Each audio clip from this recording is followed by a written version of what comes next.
Hello and welcome to today's Back to Basics show. I'm Rico Burton and I serve as volunteer with AARP here in Arizona. AARP is the nation's largest nonprofit, nonpartisan organization dedicated to empowering people 50 and older to choose how they live as they age. Now, with a nationwide presence of nearly 38 million members across the nation and approximately 900,000 right here in Arizona, AARP strengthens communities and advocates for what matters most to families: health security, financial stability, and personal fulfillment. Here in the month of November, it is Caregiving Month. We're going to help you navigate planning for yourself and for your loved one's future care. Please be mindful not to leave decisions around your home, your health, and your finances to somebody else. You want to be in the driver's seat. So visit us at AARP for all of the resources and information we have. Those those links will scroll across the screen. If you have questions today, please put them into the chat and we'll try to get to them. Also, tell us where you're from. We'd love to know where people are visiting us from. All right, today we are with, as usual, Coach Sherry Ann. Hello. Hello, Lady B. Nice to have you with us again and nice to be with you today. And you're going to talk to us about starting that conversation around long-term care. Yes, it is probably the most important and costly conversation that we are not having. And a lot of that is because a lot of people just, they know they want to have it. They know they should have it. In fact, they have polled people, and 90% of people think that it's important to have, but only 27% of them are actually having it. It's really quite shocking. And a lot of it is just they don't know how to start the conversation. And most people are afraid to address end of life issues. And so it's just it's an avoidance. It's if I don't address it, it's not coming. Right. But that's not true. It is coming. So it's an important conversation to have for a variety of reasons. And so we'll jump into that. But the thing is like most people are like, well, what is long-term care? And how does long-term care, how is assisted living and long-term care different? And excuse me, I'm just getting over a cold, so I might have to clear my throat every now and again. I haven't been sick in years, and I got sick last week, and I was like, what? I guess it's my time. But having that conversation is just going to help reduce guilt. It really is, because if you don't have it, then you're just going to, when it does come upon you, then you're going to feel really guilty that you knew that you should have it, that you should have had it, and you're faced with making some decisions, and you don't ever want to be in a situation where it's a crisis situation and you're trying to make decisions, in the heat of a crisis. And so there's so many benefits to having it on the front side. But what is long-term care? So there's 3 levels of care. There's independent living, which, people can go into a retirement home and, they're still very active. Then we have assisted living, and then there's skilled nursing, which is long-term care.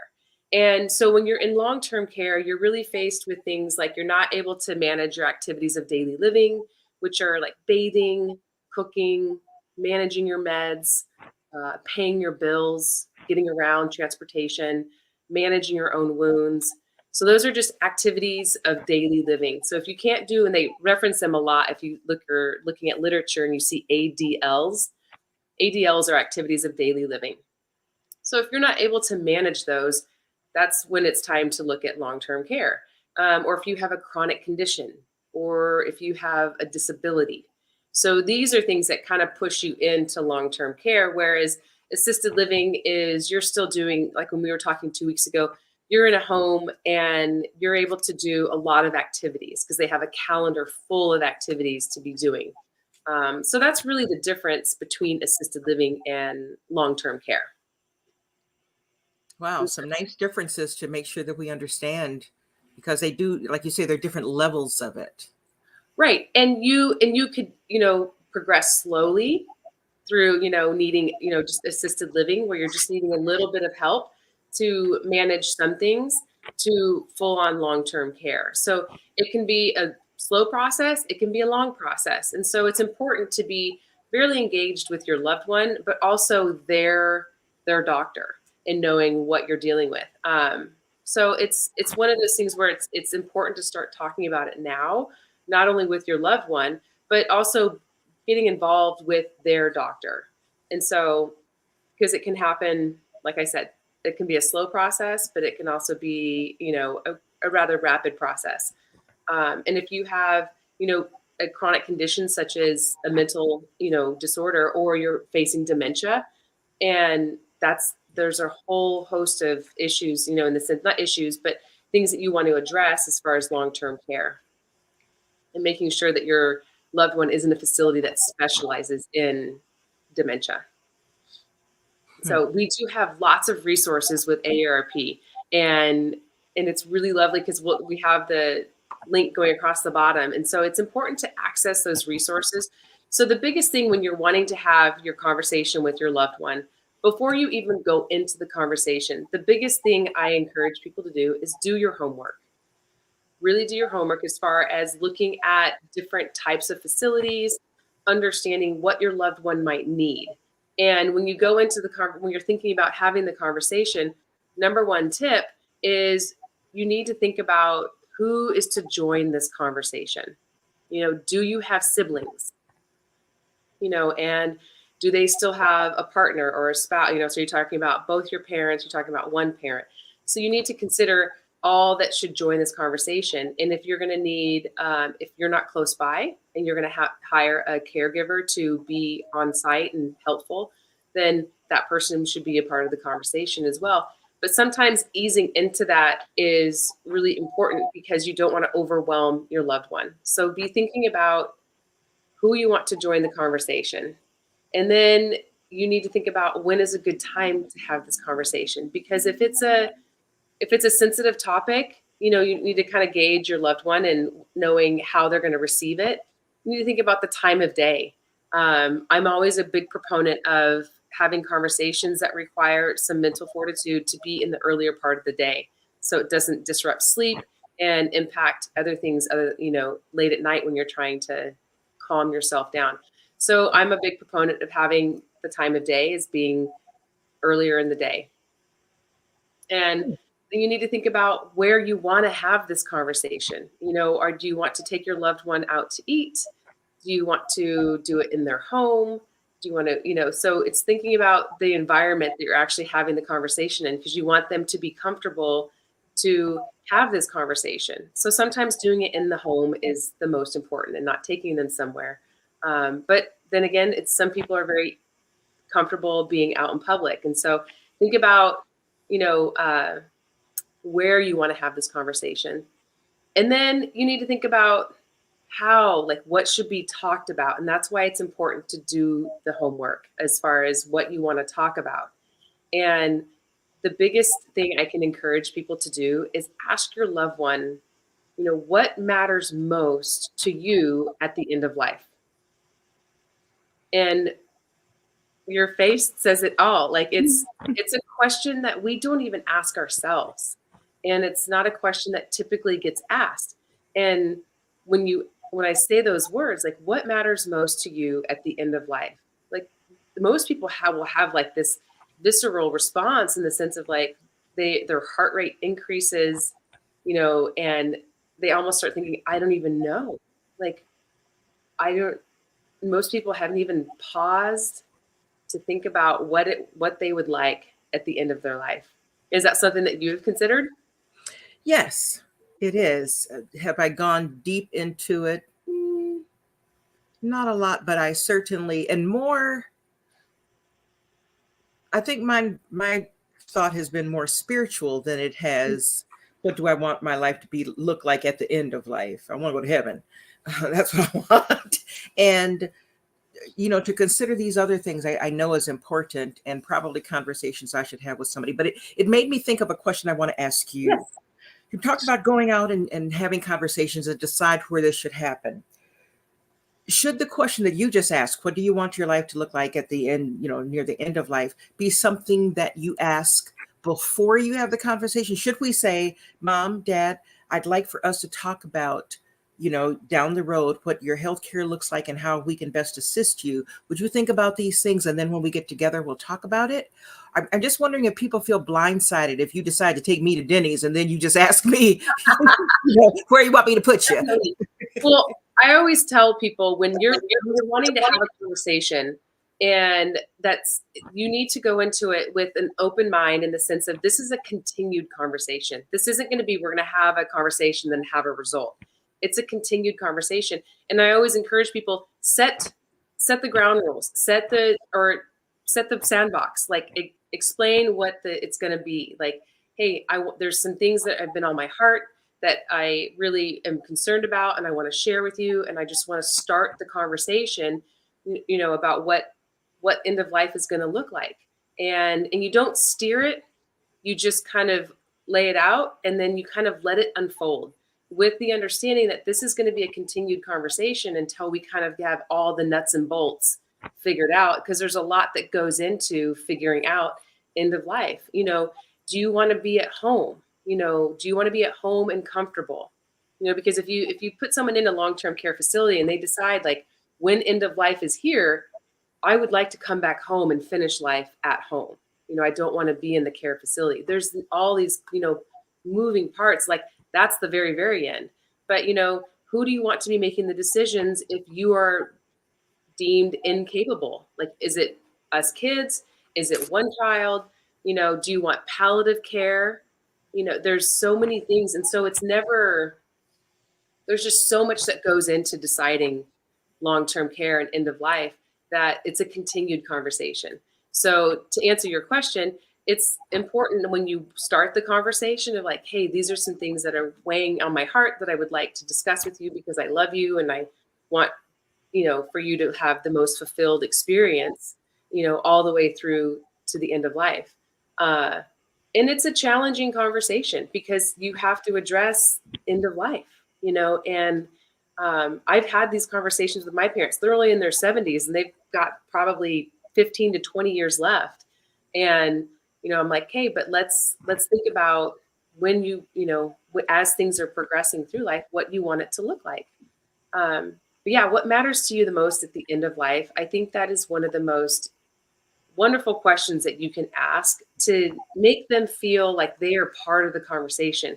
The last thing an elderly person wants to happen is for them to be told what's going to happen to them and for them not to be a part of the process and to not feel valued. They should feel valued to their last breath. So look at it as you're their partner. You're not their parent. It's so interesting, the cyclical of life of like your parents taking care of you. And then at the end, you're taking care of them, but really work hard at not taking on a parental role and taking on a partner role. Did your parents appreciate the conversation you had with them?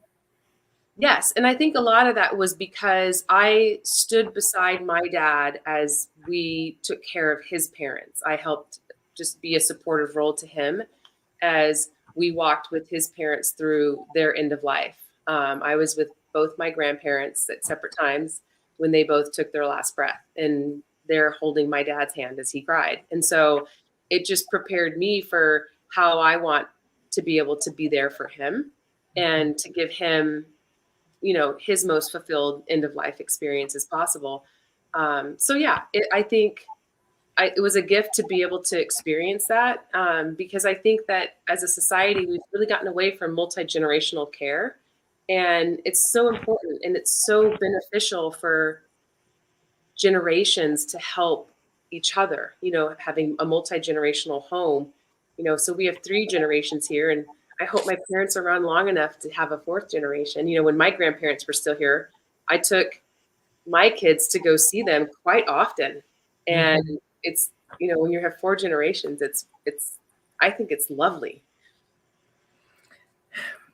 There's some cultural things that come into play here too, when we start talking about assisted living or long-term care. And, there are some people that believe, I would never put my parents in a home.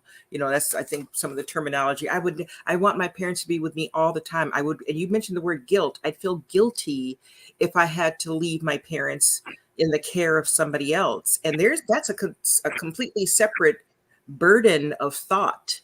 that many people carry along with them and have to navigate their way through that to try to do what's best for the family. Because, quite frankly, even though we may want our parents to stay with us until the end, or our grandparents or whatever, we may not be equipped to handle their specific needs so that they can be comfortable too. Mhm. Right. And that's one of the, and so that's why it's important to access these resources that AARP gives you, because there'll be like a step-by-step process. Because if your loved one is requiring skilled nursing, you may not be able to do that for them. And if they need help moving, from a bed to a shower, if you don't know how to manage and move an elderly person, you could end up injured yourself.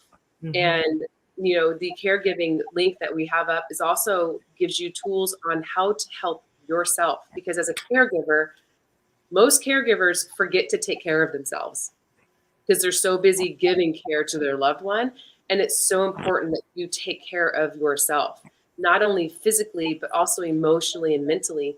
And yeah, there is a lot of guilt that people end up facing, and so it's important to take care of these things on the front side so you're not feeling guilty, so that you're making decisions together with your loved one and you're expressing your empathy, and they're understanding that they're not feeling rejected by going into a home, because the home is the best place for them. Now, if they decide that they want to take their last breath at home, it's very easy and to get them back at home so that they finish their end of life at home in a love, in their own bed and on their own couch, like at home. There's so many services that are provided to support that. Okay. But like I said before, early on at the beginning of this segment, it's really, really important to not get to a situation where you're in a crisis and all of a sudden having to make these decisions, because there's so much stress around it, even in the best of circumstances. And then you throw a crisis situation in, and then you're trying to make these decisions, sometimes on your own or without your loved one's consent because they're not able to help. Uh, that crisis situation creates a lot of stress on families. And so it's important to really just start the conversation of, what do we want this to look like? Have we done any financial planning or estate planning? Because Medicare does not cover long-term care. And so it's important that if you're wanting long-term care assistance, financial, that you talk to a financial advisor, an insurance advisor, so that they can give you riders on your insurance to help with long-term care. And because it's not cheap. Assisted living, I think averages here, don't quote me on this, but here in Arizona, around 4,000 a month. And Wow. that's just assisted living. And then if you need long-term care where you're needing skilled nursing, it can double all the way up to 9,000 a month. And so it's something to really have that conversation and start doing some financial planning, some estate planning, so that you're not only is your loved one taken care of, but that you're not financially strapped trying to figure out how, because that's where some guilt can come into play too. Because if people don't prepare financially, then they feel really terrible, and then they start to feel guilt for not having the ability to Mhm. give their loved one what they want. Hmm. So, It's a lot of money. oh, it is a lot of money. And so, and most people, that's a lot of the reason too why people don't have the conversation, because they're like, I don't even know how I would do that. It's like, that's where the resources come into play. Tap into AARP's resources, and they will guide you to who to talk to manage it financially, because it can be a big burden. And so financial planning is a huge part of it. And then when you're in that process, it's also important to look at healthcare directives, making sure that your healthcare directives are in place, in the sense of, who do you want to make decisions for you in the end if you cannot make them? It's really important to determine who's going to do that for you. And sometimes that needs to be documented so Oh, that there's no question about it. And then you could just provide that, because when people are in the midst of that and grieving or anxious or whatever, and then have to try to, navigate that on top of it, it can be really quite something. So having those things in place ahead of time is going to be beneficial. oh, 100%. It'll help diminish, I mean, it may not completely diminish family animosity, but it helps with family animosity, because when people are in a place of pain, they don't always think clearly. And so, and if you're hurting because your loved one is passing, it's good to have that in writing. So there's no ifs, ands, or buts about it. It's just, this is the way they wanted it, and this is the way it's going to be done as far as their healthcare directives.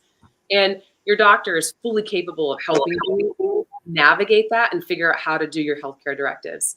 Because it goes in as far as like, do not resuscitate. There's all kinds of things to be discussed. And so your doctor will walk you through all of those things and help with that. And there's even specialists that, hospice care specialists that are very, very well versed in managing end of life issues that can pop up.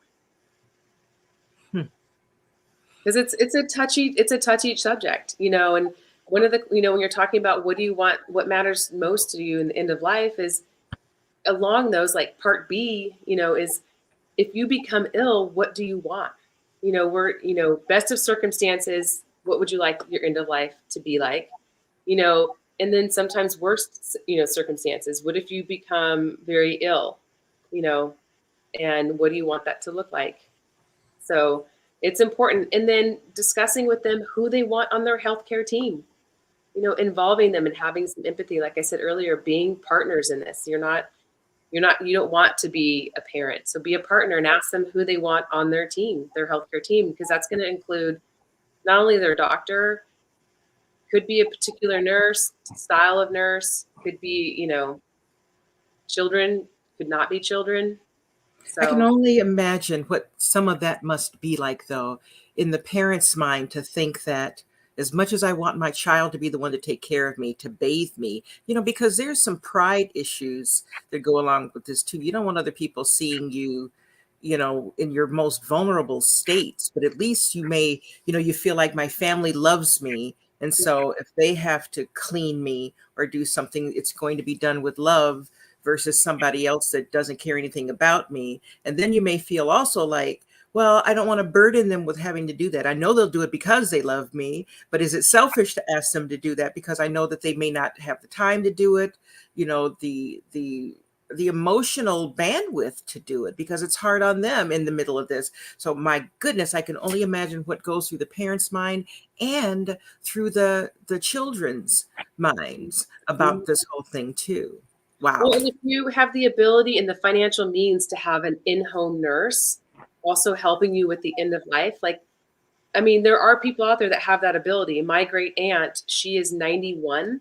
And so my dad and mom, asked her what she wanted, and she wants to stay at home. So we have a nurse there, 24 hours a day. There's two of them, but it took time to interview and go through like and making sure, that she felt comfortable because these nurses, these women are there to help her bathe. And at first, for a 90-year-old woman, like based on her generation of how she was raised, she didn't want a strange woman helping her Exactly. bathe. She was Exactly. like, that she is not helping. I mean, she was very stubborn about it. And we just had to really sit with her and walk her through it and said, they're the only people that can actually really help you.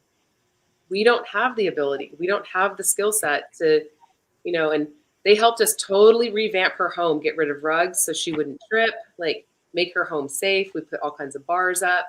But that they have that ability, but it took her a while to embrace that we needed to have somebody else helping because we just didn't have the skill set, time, or ability to help her. So we waited and we had different nurses come through until she finally was like, okay, I can do this one. Sometimes that's what it takes is just finding the right. It's kind of like if you're in therapy and you're trying to find the right therapist that's going to help you and you're going to connect great with them. Sometimes it takes that with a nurse and Right. and they get that. They're here to help. And so they want the patient to be as comfortable and happy and fulfilled as much as anything. And so sometimes it just takes time to do that, and that's why it's a continued conversation of starting it early enough and being transparent and working through that guilt because, there can be guilt on both sides. Even the loved one that needs the care can feel guilty that they actually need it, and so it's important to have the continued conversation of just this is how it is and we're going to make it the best way that we can. Wow. Yeah, don't ever try to steer the conversation. Just let it unfold. Just speak from your heart, be authentic, and hear them out. And when you very first start the conversation, give them time to absorb and think about all the homework that you've done and all the information that you've laid out in front of them, because they may not have thought of these things, and they may have. You never know. And so, but be patient and have some empathy and give them time to process and really think about what matters most at the end of my life. What do I want most? And well, yeah, to try to navigate through that is going to be interesting. And they are hard conversations. They're conversations that we need to take a look at ourselves. It's one of the reasons I'm so grateful for AARP. They have guides and booklets of information, that you can get to read about this, because I just started thinking a moment ago, is there a checklist for this? Where do I start the conversation? What are the questions? Should I phrase them a certain way? I know that there have to be people who have considered these things to try to help the layperson that hasn't and doesn't know quite how to do it without hurting feelings or getting their feelings hurt, along the way. So Mhm. that's part of it. And one of the other things I think is so wonderful is that AARP does workshops and webinars for people as it relates to caregiving. So there are some great resources out there to help you get ready to do what you need to do. Mhm. Yep. Yeah, the caregiving guide that ARP offers is pretty much a step-by-step guide. It just kind of starts you off and launches you. And as you go through the process, just understand it is a process. And doors will just keep opening of things that will need to be addressed, and just keep walking on that process. Okay, take a deep breath and make it happen, huh? Well, yeah, and I would encourage people to not be afraid to have the conversation, because when people have fear, it's because they're living in the future. To stay present and just understand that you're just trying to make things as most comfortable and most fulfilled as possible. And I mean, it's easy to say, but there's really nothing to fear. It's by having the conversation, you're going to bring so much peace, not only to yourself, but to your loved one.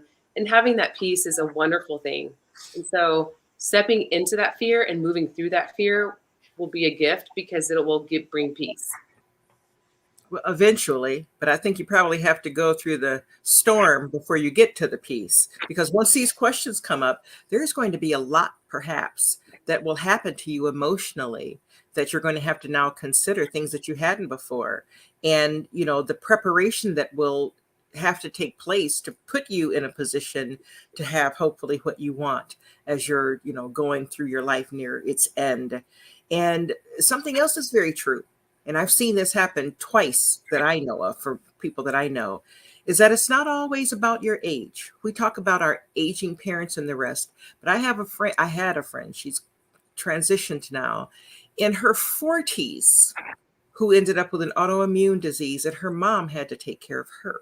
Mm. And so, to try to navigate, do we put her someplace, because she couldn't take care of her at her age? How do, now what do we do for this person? So it comes, having the conversations is just going to be a help to everyone. So Mhm. that whomever it affects and whenever it affects someone in your family, that you're able to, be able to do what you need to do to make sure that everybody is okay at the end of things. Yeah. Oh, absolutely. Yeah, and I'm sorry for your friend. And yeah, it can happen at any time. I mean, like, if you're diagnosed with cancer and you're a young person, and diagnosed with stage 4, and be given a timeline, like, Hmm. Hmm. okay, like, so it's better to have this conversation sooner than later for a variety of reasons. And mainly for the financial aspect of it, to understand and know what it's going to take to fully financially prepare. Because not only do we need to prepare emotionally and mentally, but we've got to prepare financially for it. Right, right. And certainly with the recession that happened, in 2008, and then things that are happening now too, we have to be careful with our money. And, planning, and people are rebounding now and having to do some things. And so talking to somebody and taking a look at your finances is very, very important. So you can see what you can do And, sometimes we have to do what we can do until we can do what we want to do. Right. And, and that's easier said than done too. Well, I appreciate you being here today and for sharing this. It certainly opened me up a little bit here, a little angst in there. You say that there's going to be some peace, but I'm not going to feel that until we actually have this conversation, I guess, with my parents.